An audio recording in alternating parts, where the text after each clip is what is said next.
Welcome back, everybody. Ready for another deep dive? Always. Awesome.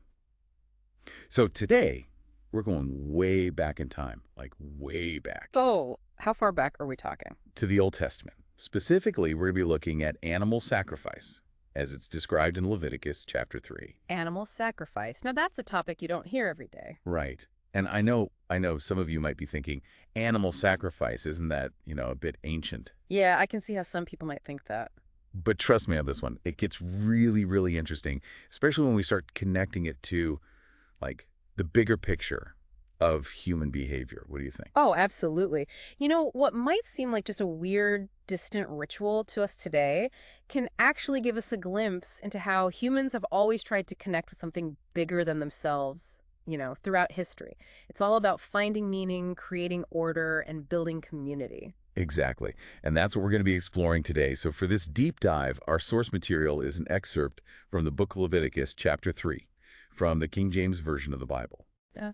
And this chapter really zeroes in on this thing called peace offerings. Peace offering. Yeah, peace offering. And I have to admit, when I first read that, I pictured, like, people waving white flags, hmm ending wars, making treaties. Yeah, that's kind of what comes to mind, right? Right. But as I dug a little deeper, I realized it's actually way more nuanced than that. Oh, for sure. Yeah. The idea of peace in this context, it's not really about the absence of conflict between people. It's more about maintaining this harmonious relationship with God. It's about acknowledging God's presence, showing gratitude, and asking for continued blessings. Okay, so it's more about an inner peace, an inner harmony. Exactly. It's I about being right with God. I see, I see. Okay, so then if I'm understanding this correctly, it seems like these peace offerings came with some pretty specific instructions, right? Oh, yeah. Very specific. You couldn't just offer up any old animal. Really? It was that specific. Oh, yeah. The text is very clear that the animals used for these offerings had to be either herd animals, like bulls and cows, or flock animals, like sheep and goats. Okay, so there were options, but still a limited selection. Interesting. Right. But there's another crucial detail. The animal had to be without blemish. Perfection was key. Without blemish. Hmm. Now I'm really curious about that. What was so important about that, do you think? Was it about, like, presenting God with the best of what they had, like a really special gift? That's a great question. And yeah, I think you're on the right track. The unblemished animal probably symbolized wholeness, completeness. And remember, for the ancient Israelites, their relationship with God was like the center of their lives. Right. Offering something flawed, that would have been unthinkable, a major sign of disrespect. Yeah, that makes sense. Kind of like showing up to a super important meeting in, like, ripped jeans and a stained T-shirt. Yeah, Not exactly sending the right message. exactly. You want to put your best foot forward, right? Right, right. Okay, so we've got the right animal, but it wasn't just about picking the right animal, was it? There was a whole process involved. Oh, yeah, absolutely. Leviticus goes into great detail about the ritual.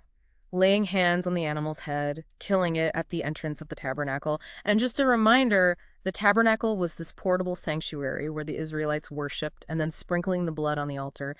Every single step had meaning. So it's like every action was deliberate, symbolic. Exactly. Nothing was left to chance.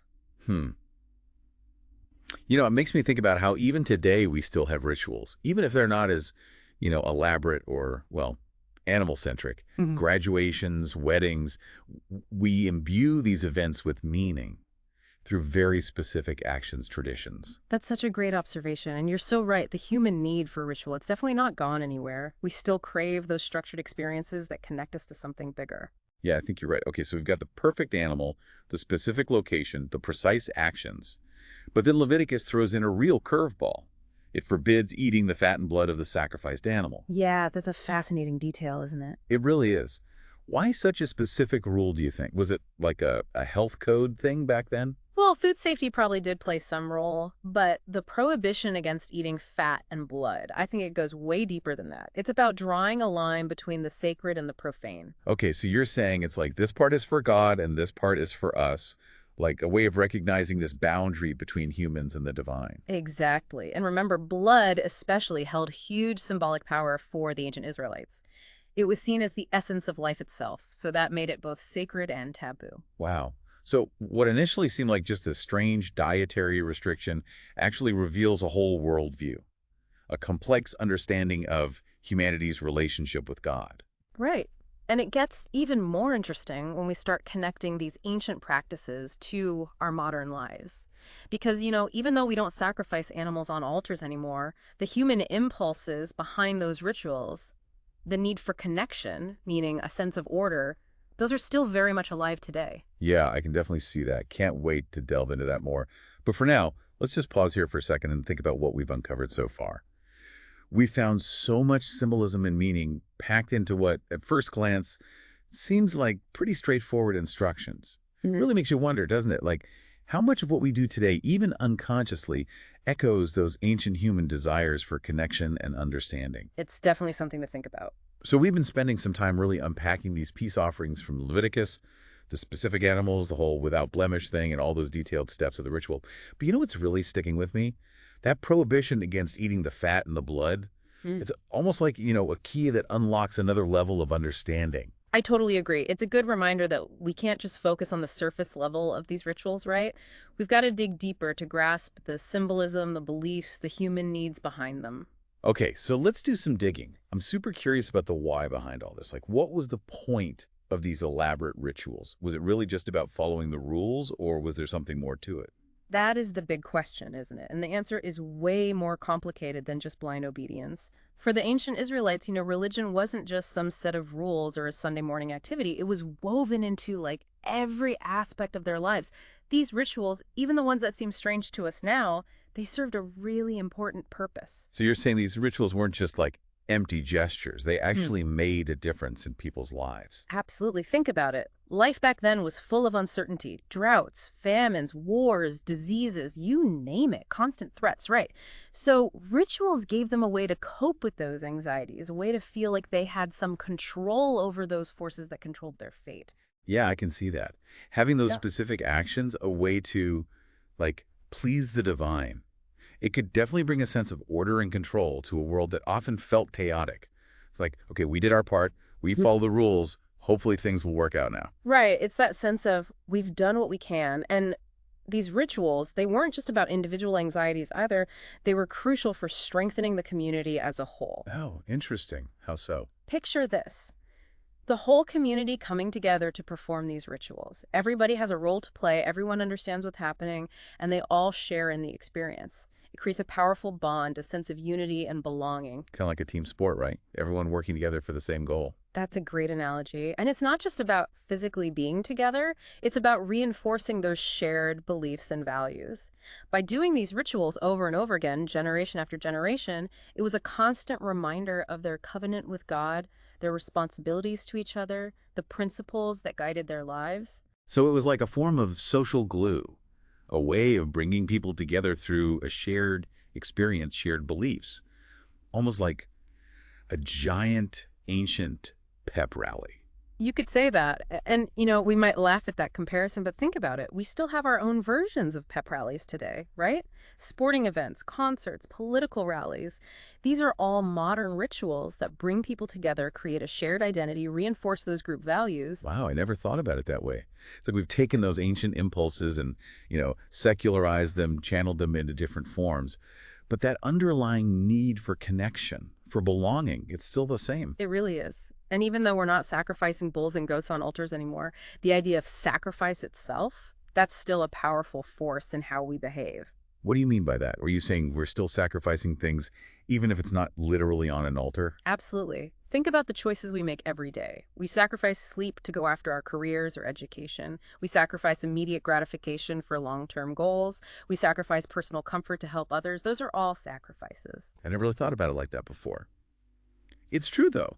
All those little choices we make, those things we give up for something we think is more important, they're all acts of sacrifice in their own way. And those choices really tell us a lot about our values, what we prioritize, what really matters to us. This is really making me rethink things. We started with animal sacrifice in ancient Israel, and now we're talking about, like, what it means to be human, the choices we make, what we value, the sacrifices we make for something bigger than ourselves. Right. That's the power of these ancient texts. They give us a way to understand ourselves better, our motivations, these patterns of human behavior that go beyond time and culture. Okay, gotta admit, this is a lot to take in. We've covered so much. From those specific details about animal offerings to ritual, community, and now the whole concept of sacrifice. It really makes me wonder, are there any parallels today to that idea of separating the sacred from the profane, like the fat and blood? That is a great question, and one I think we should definitely explore. But before we do that, let's just pause here for a moment. What's standing out to you most from what we've talked about so far? It's wild, right? We started with this really specific thing, animal sacrifice in the Old Testament, and look where we ended up. I know. It's amazing how these ancient texts, even ones that seem so far removed from our lives, can still be so relevant. Like you said, the details may have changed, but those basic human needs, they're still there. Totally. And before we wrap up, I want to go back to that question I had about separating the sacred and the profane, like with the fat and the blood. Yeah. Do you think we still do that today? I mean, we're obviously not dealing with animal sacrifices anymore, but is there a modern equivalent? Oh, I think there definitely is. We may not use the same words or rituals, but the idea itself, it's still around. Think about how we treat certain objects, places, even ideas with the kind of reverence that sets them apart from the everyday. It's like how some people treat those family heirlooms, Hmm. with a special kind of care, almost as if they're sacred.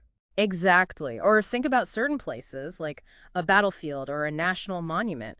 They have a significance that goes way beyond just their physical presence. Right, right. So it's like those are modern examples of how we create those boundaries Yeah. between what's sacred and what's not. Exactly. We're recognizing that some things just have a deeper meaning, they're more important, and they deserve a certain level of respect. So even though the rituals have changed, that human impulse to make those distinctions, to set apart the sacred, it's still with us. Absolutely. And it goes beyond objects and places, too. Think about certain ideas or values we hold as sacred. Freedom of speech, human rights, religious beliefs. These are concepts that lots of people view as untouchable, worthy of protection, even sacrifice. Yeah, that makes sense. It's like those ideas become the modern day version of the fat and blood on the altar. Mm. Something too important, too valuable to be messed with. That's a great way to put it. It's a good reminder that even though the forms might change, that human need for meaning, for order, for something bigger than ourselves, it's always been there. This has been such a fascinating conversation. I feel like we've just scratched the surface, though. I know, right? So much more to explore. But for now, I think we've given everyone listening a lot to think about. Definitely. It's been quite a journey from those specific details about an ancient ritual to this bigger understanding of human nature, our never-ending search for meaning. Okay, so as we wrap things up, what's the one thing you hope our listeners take away from all this? I hope they leave with a new appreciation for the power of ritual, symbolism, and sacrifice. Not just in ancient times, but in our own lives, too. And maybe a reminder that even those practices that seem strange or confusing, they can actually teach us a lot about who we are and what makes us tick. I love that. Well said. And with that, we'll leave everyone with one final thought to ponder. As you go about your day, take a minute to think about the role of ritual and sacrifice in your own life. What's sacred to you? What sacrifices, big or small, do you make to honor those values? And how do those choices shape how you experience the world? Keep exploring those questions. And until next time, keep diving deep.